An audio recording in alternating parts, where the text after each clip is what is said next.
Chapter 14. The unmaking, he read, is the crown, the very flower of the hunt. Therefore it follows that it must be conducted solemnly, seriously, and with respect.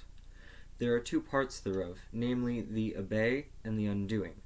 First, let the carcass be turned on its back, and the skin of the throat cut open most carefully up the length of the neck, and let cuts be made through the flesh to the bone. Let the master of the hunt approach then with his sleeves rolled to the elbow, and let the huntsmen sound the death on their horns. Thereafter, let the hounds first, and then the limers be loosed, so they might tear at the neck before they are coupled up, that the taste thereof might quicken them to the chase thereafter. Then let a forked stick, with one arm longer than the other, be set up in the earth beside the carcass, and let the master with his garniture split the skin from throat to vent. Valens frowned. The book, with its brightly colored pictures and carefully pumiceed margins, had cost him the price of a small farm, but all they'd done was loosely paraphrase Cadentius, leaving a few bits out and dressing up the other bits in fancy prose. For a start, the lengthwise cut was part of the undoing, not the abbey, and whoever wrote this had no idea what a garniture was. He sighed, closed the book, and stood up. The woman in the red dress had sworn blind that it was the last known surviving copy of a rare early text attributed to Paulinus Rex. But Paulinus was 300 years earlier than Cadentius, who'd been the first to have the master roll up his sleeves.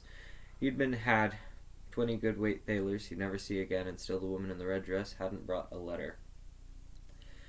Through the window, he could see the raindrops dripping from the pine branches. It was a hunting day, but there wasn't any point going out in this. There'd be no scent in the wet. The mud would make the going treacherous. The deer would be holding in the high wood, where there'd be precious little chance of finding them.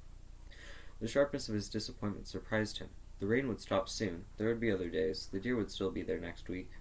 But every day lost was a precious thing stolen from him. A treat held just out of reach to tease him. Instead, he'd have to read letters, convene the council, do work. He smiled. He could hear his 8-year-old self saying it, "Not fair," to which one of many voices replies, "Life isn't fair. The sooner you learn that, the better." It wasn't fair that she hadn't written back.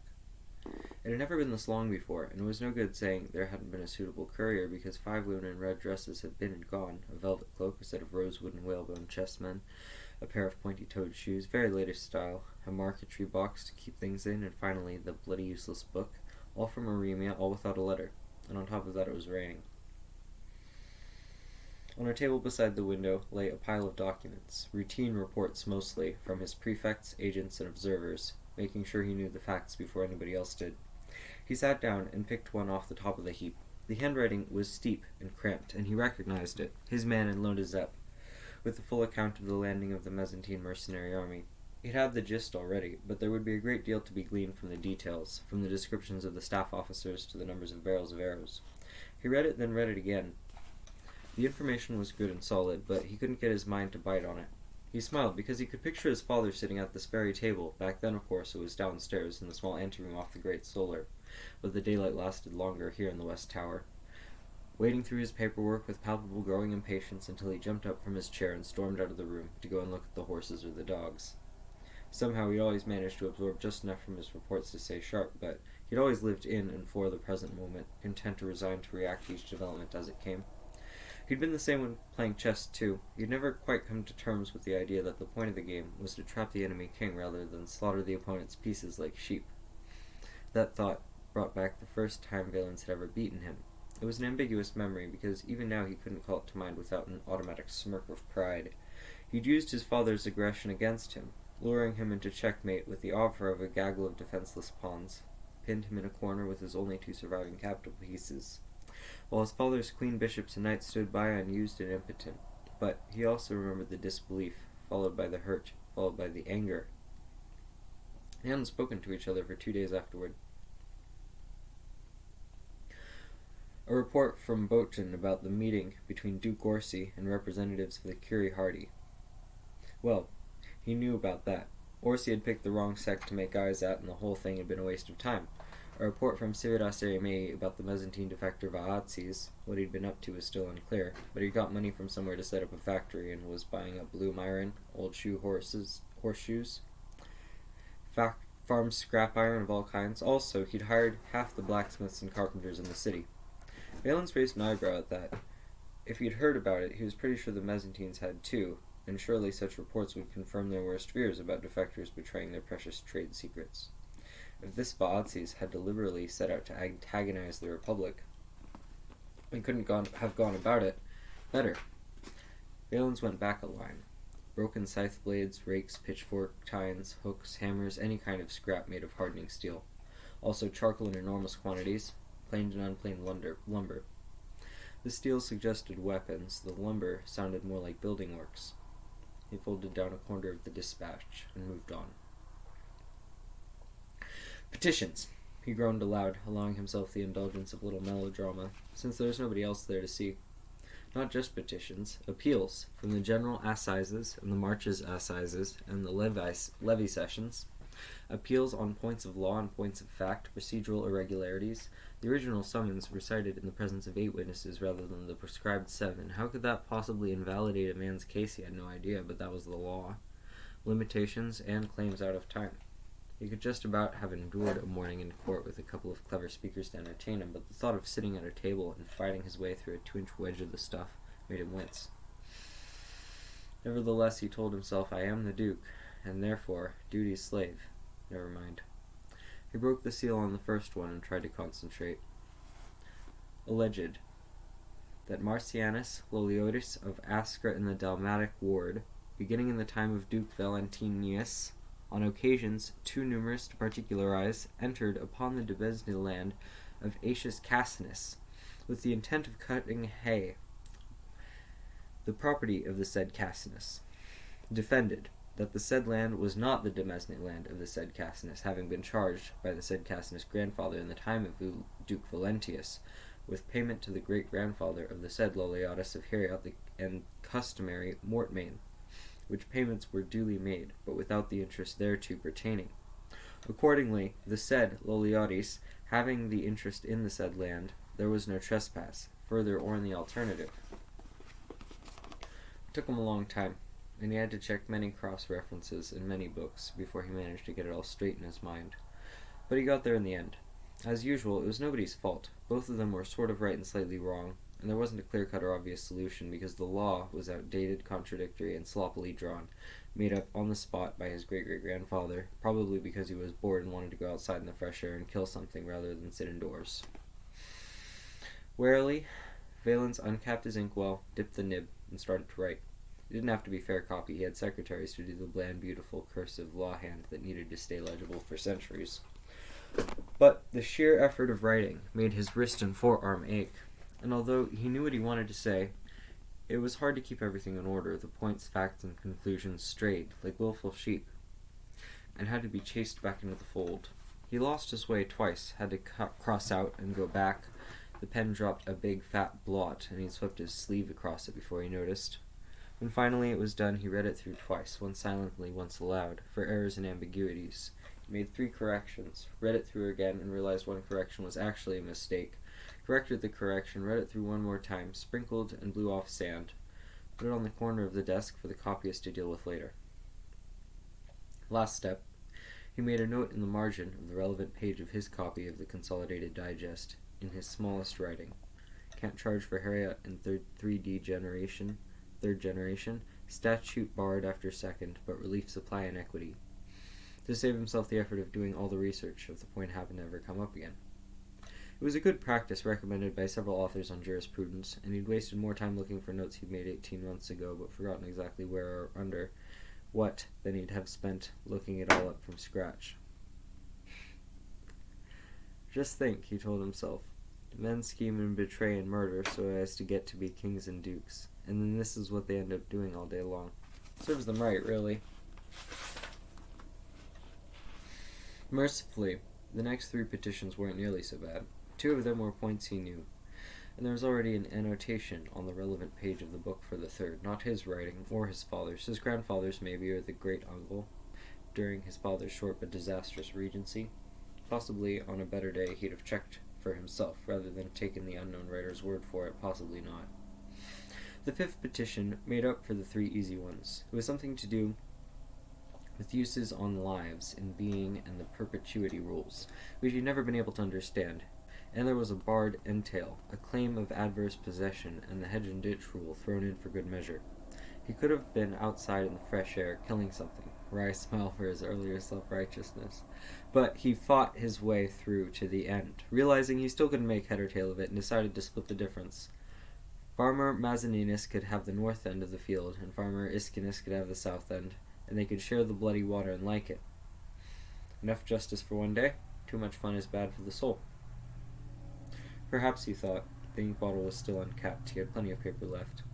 He should write to her again. No mention of the fact that she hadn't replied to his last letter. Just something bright and witty and entertaining, the sort of thing he could do well. For some reason, he'd never been able to grasp, really. If what he'd said the last time it had offended her, maybe it'd be the right thing to pretend that the letter had never been written. They could start again, talk about mannerist poetry, observations on birds and flowers, the weather. But if he knew her, he'd only talked to her once, but how could there be anybody in the world he knew better? She wouldn't sulk if he'd offended her or break off entirely. She'd tell him he was wrong, stupid, offensive, insensitive, horrible. But she'd write back if she possibly could, so maybe she couldn't. The hell with this, he thought. He frowned, took a new sheet of paper, and started to write. To Lilius Lilianus, alias Nustea Cordatsis, timber merchant in Civitas Armei, and his best spy in Aremia. Query: any rumors circulating anywhere about the Duchess, ructions in the Duke's household, society scandals, unexplained disappearances of merchant adventurers. Urgent. That one he wrote out himself rather than adding it to the pile for copying. Outside, the rain had slowed to a fine drizzle.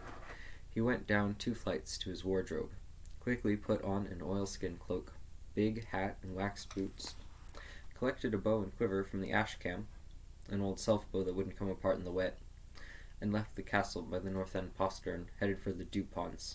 There might be a duck there. Though strictly speaking, ducks didn't start for a month, but what's the point in being supreme and final judge of appeals if you can't bend the rules in an emergency? And he hadn't shot for weeks. The air smelled wet. It had been an unusually dry summer, so the rain hadn't sunk in to what passed for soil in the high marches. Water trickled down from his hair into his eyes like tears, and he mopped it away with the back of his hand. Nobody had been this way for several days. The footprints in the soft dirt of the track had baked into puddled cups filling with rain. He brushed past a low branch, spraying the water.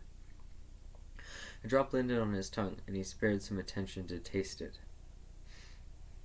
I'm a different man outside, he thought. Not better, but different. The path down to the ponds was steep, slicked with dust turned to mud. He had to dig his heels in to keep upright, and the soles of his boots were too smooth. Some hobnails would deal with that if he remembered later. The light below the tree line was gray and faintly misty, and he could smell the leaves in the wet leaf mold. He was aware of the silence until something crashed away 20 yards or so to his left. A pricket buck, probably.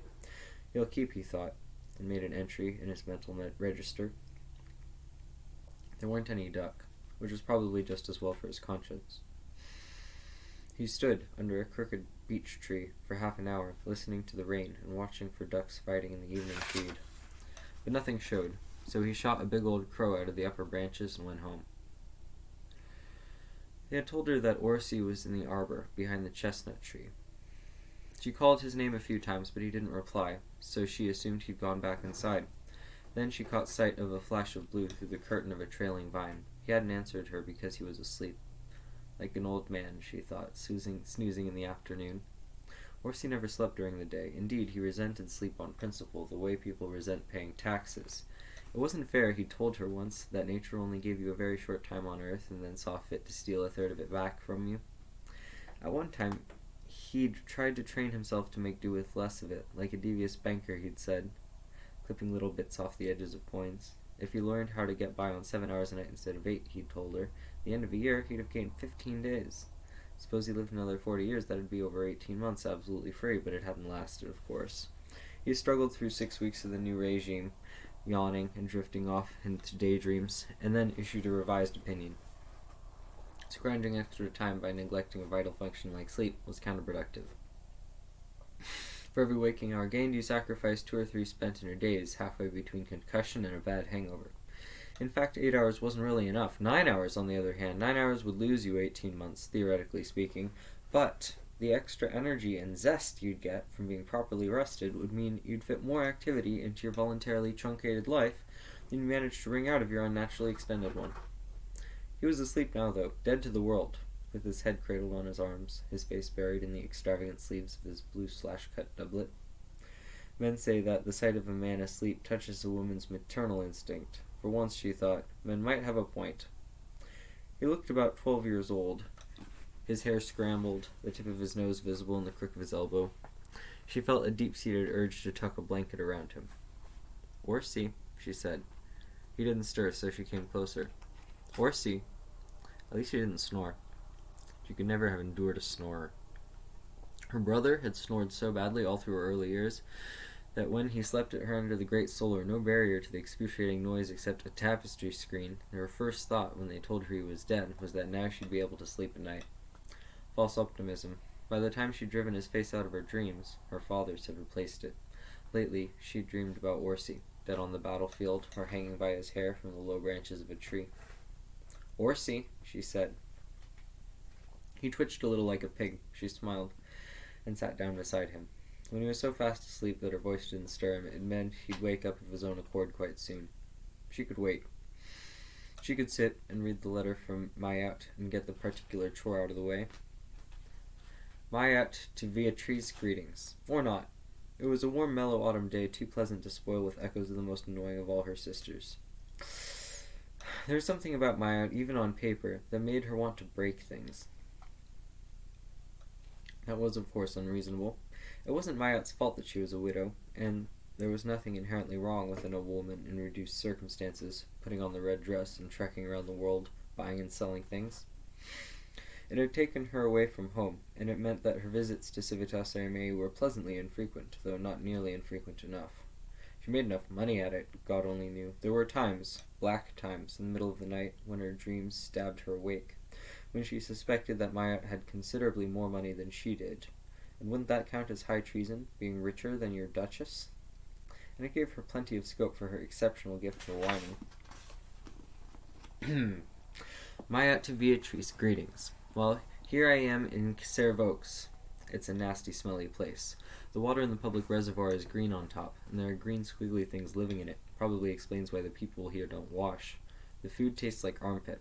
I'm stuck here for another 3 days at least, probably more like 5, because I'm waiting for a mule train from Corsus, and the Curie Doce muleteers are the laziest people on earth, also the most careless, so they might not arrive at all, or else they'll turn up without the cargo, having dropped it down a crevasse or lost it crossing a river. If by some miracle they do eventually show up, I'll be taking 1,500 rolls of gaudy, stringy carpet with me south to Herulia. Sell enough of it there for a grub steak and move on to Civitas Vidanis by slow, easy stages. At least the Vidani pay in silver, and I won't be lumbered with anything bulky or heavy, though of course the western passes are swarming with bandits. Orsi, Beatrice said loudly, and still he didn't move. She resented him for not waking up and saving her from Mayat's letter. Mind you, bandits are likely to be the least of my troubles crossing the border if the latest rumors are true.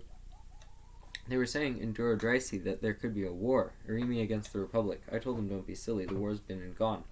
But they reckon there's going to be another one. I asked them, how could you possibly know that? Of course, you can't get a straight answer out of these people. It makes doing business with them very trying indeed. They just smile at you and look dumb and innocent or gabble away amongst themselves. Treats, said a voice beside her. Where did you appear from? I didn't see you come. There were times when she'd wondered if she really loved him, because if she did, why did she feel hot and panicky when she saw Valen's name on the top line of the letter?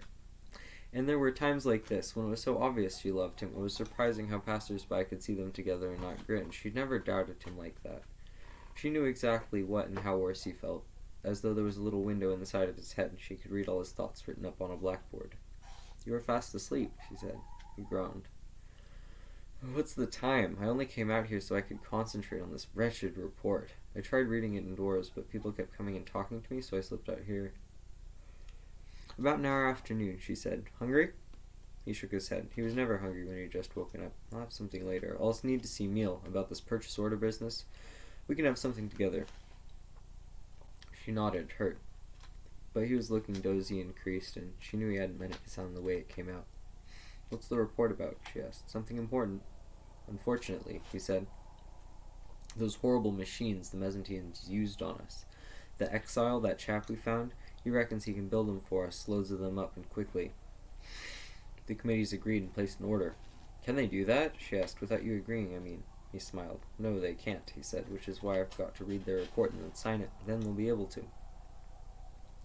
In practice, I leave them to it. They know all this sorts of stuff far more than I do, so I'd be stupid not to do as they say. So the decision's been made already, but I've still got to plow my way through it.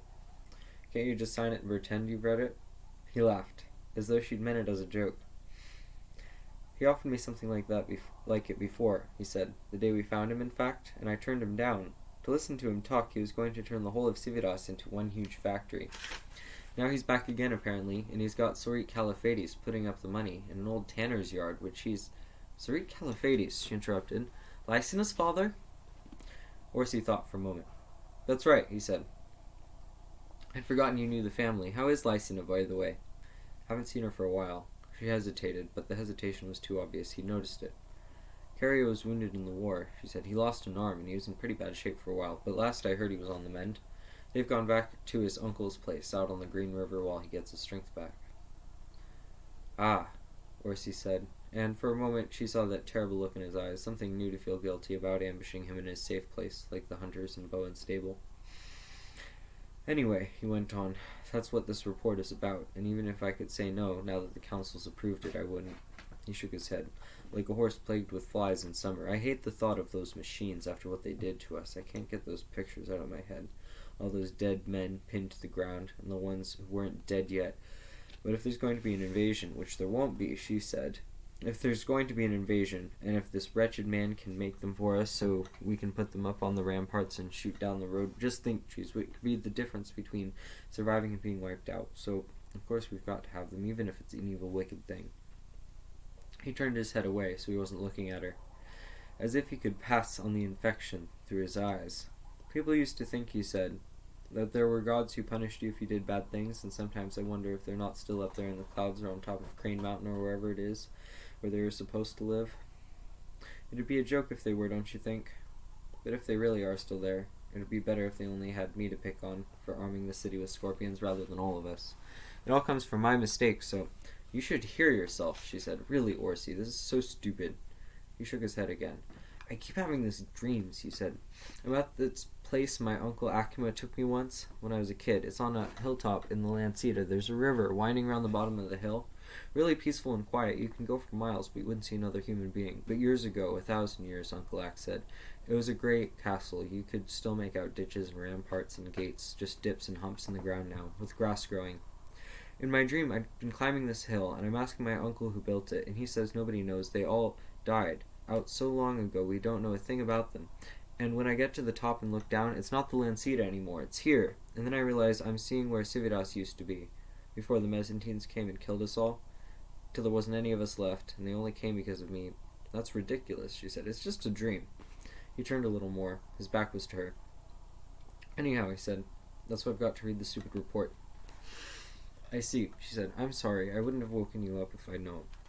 Trees, he was still looking away so she couldn't see. If I abdicated, do you think Emil would make a good duke? You can't abdicate, she said. You know that. I'm the duke because I'm married to you, he said. I think it's a stupid question, she said. And there won't be an invasion because they've got no reason to invade. It won't make money for them if they're all dead. And as long as you're like this, you're no good to anybody. She didn't wait to see if he turned around. She crossed the lawn to the arch that led back to the cloister, straight up the stairs to Little Solar. Most of all, she hated Valens because he hadn't answered her letter, and instead she had to reply to her insufferable sister, who thought there was going to be an invasion, because that was what they were saying in the market at Duraderaisi, wherever the hell that was. If there was an invasion, she thought, could they escape to Duraderaisi among the peaceful cow-like Kiridoce? Would they take them in, or would they be afraid of the Mezentines?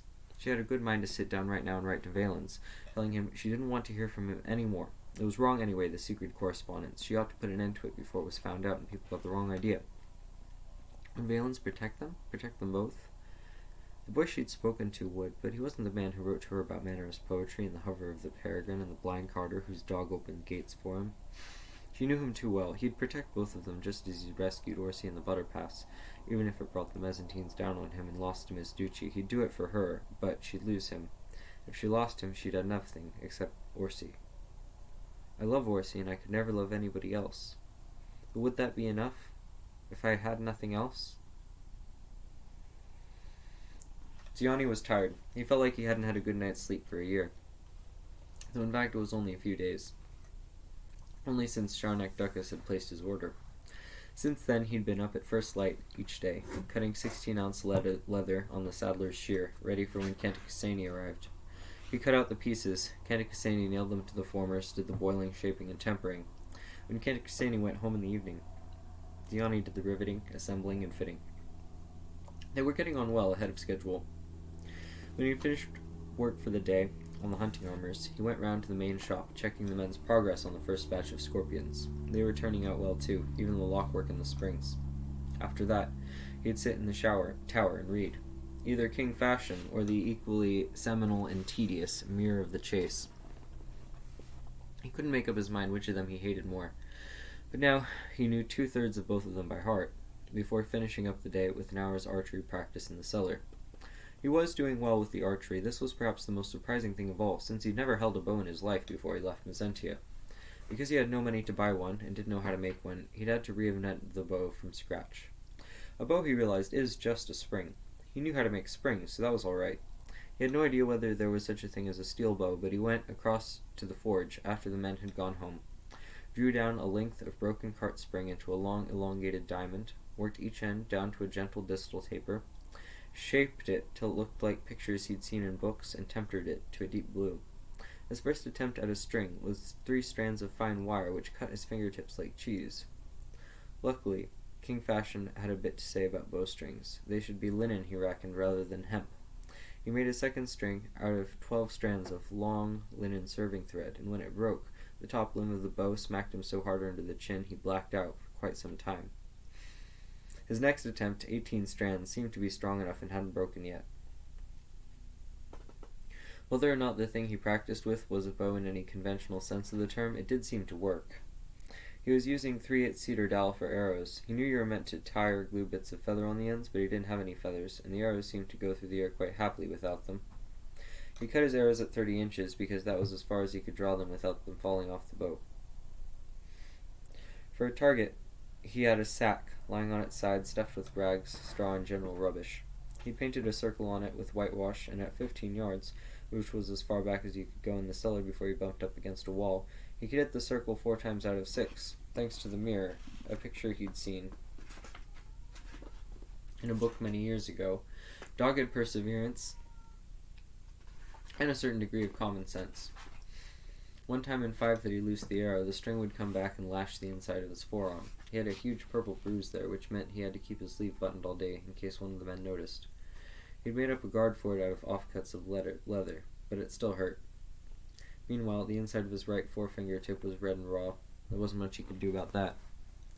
But nevertheless, progress was being made, and if he could get to the stage where he hit the whitewash circle 6 times out of 6, that'll be good enough. That word again, for his purposes.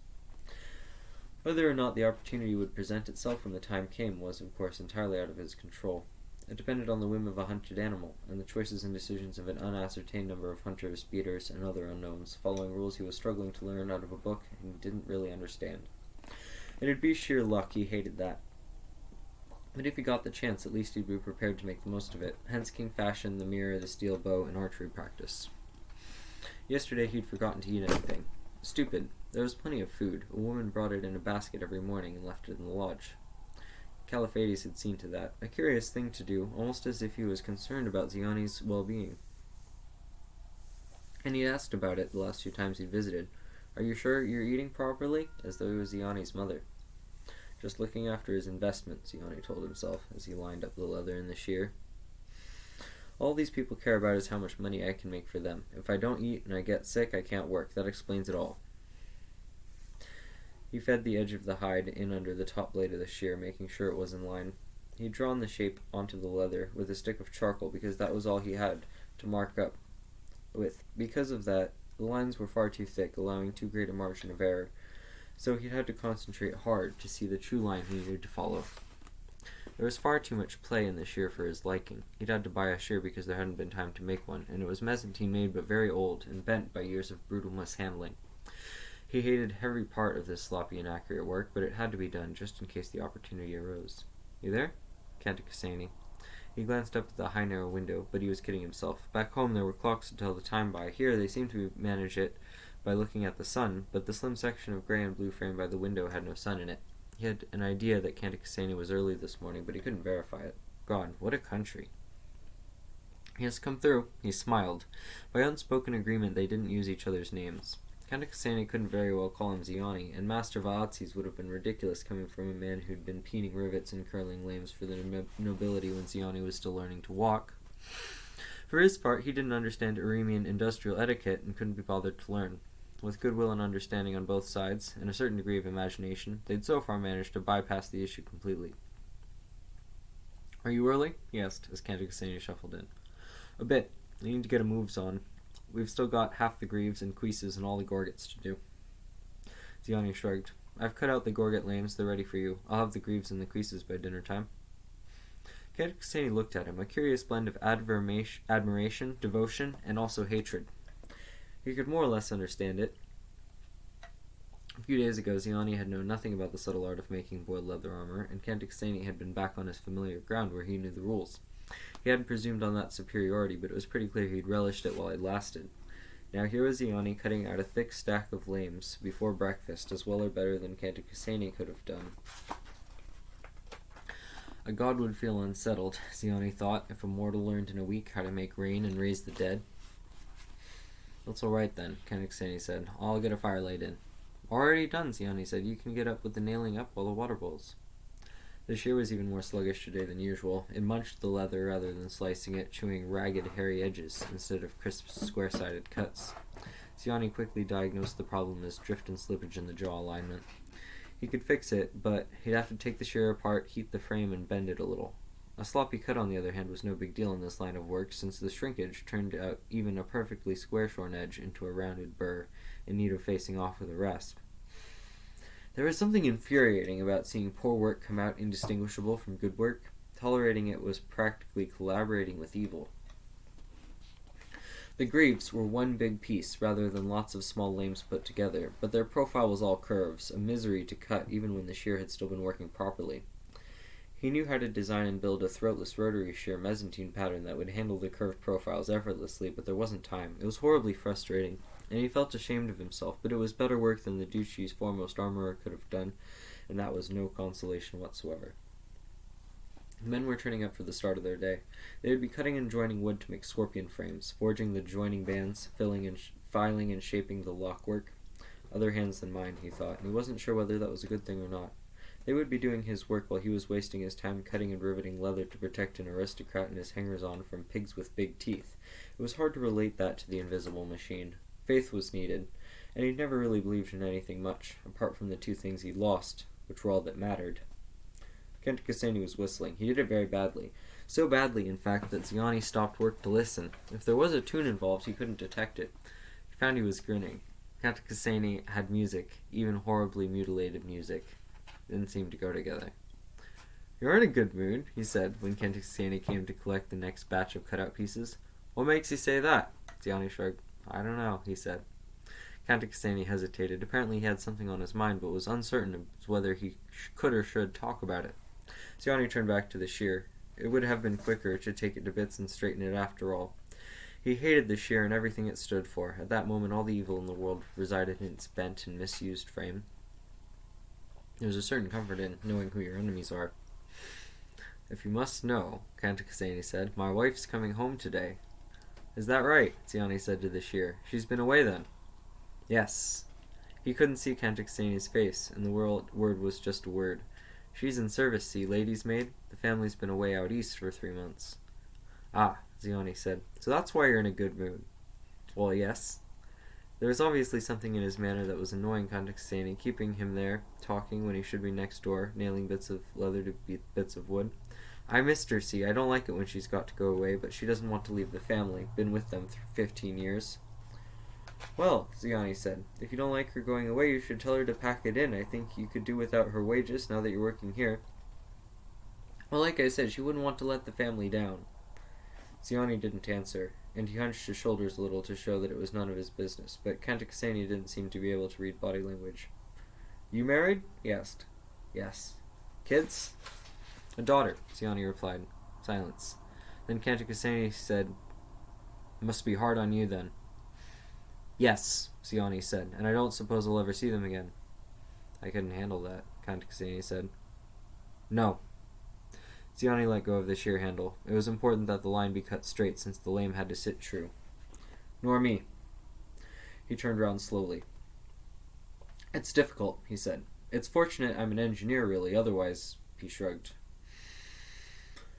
"What time's she due back?" "Not till this evening," Kantakaseni said. "Look, I'm sorry. Didn't mean to upset you or anything."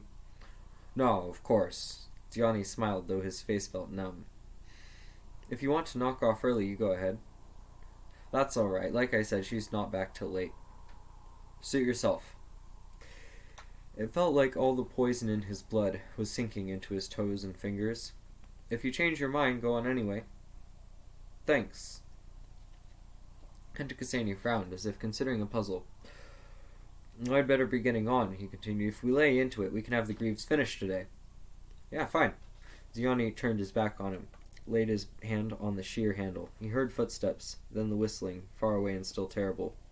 He drew the handle toward him, feeling the slight spring in the leather as the blade cut it. It was like an abscess full of poison under the skin, swelling, ready to burst. It was a disease lying latent in his blood, breeding and eating him. It was the worst thing in the world. It was love, and that idiot Kantakaseni had reminded him of it after he'd done so well to put it away where he couldn't see it. Almost certainly, he knew, Kantakaseni would die because of him, and his wife, the lady's maid, who'd spent so much precious time away, not knowing how little there was of it left. Each nail that poor fool drove through the leather in that wood brought his own death a little nearer. That wasn't so bad, Ziani reflected. Only a coward is afraid of dying for himself. The true terror in death, the fear that crawls into the mind and stays there forever, comes from the lethal mixture of death and love, the knowledge that dying will bring unbearable pain to those we love, those who love us. Death is to be feared because of the pain and loss it inflicts through love, and for no other reason. Not the shear, after all. Reaching down to turn the half-cut lame, Ziani admitted to himself the preeminently obvious fact that he'd been denying ever since compliance came for him in the early hours of the morning when everything went wrong. All the evil in the world, all the harm and suffering it's possible to come to, are concentrated in one place, in love. If there was no love, there would be no fear in death, no pain and loss, no suffering anywhere.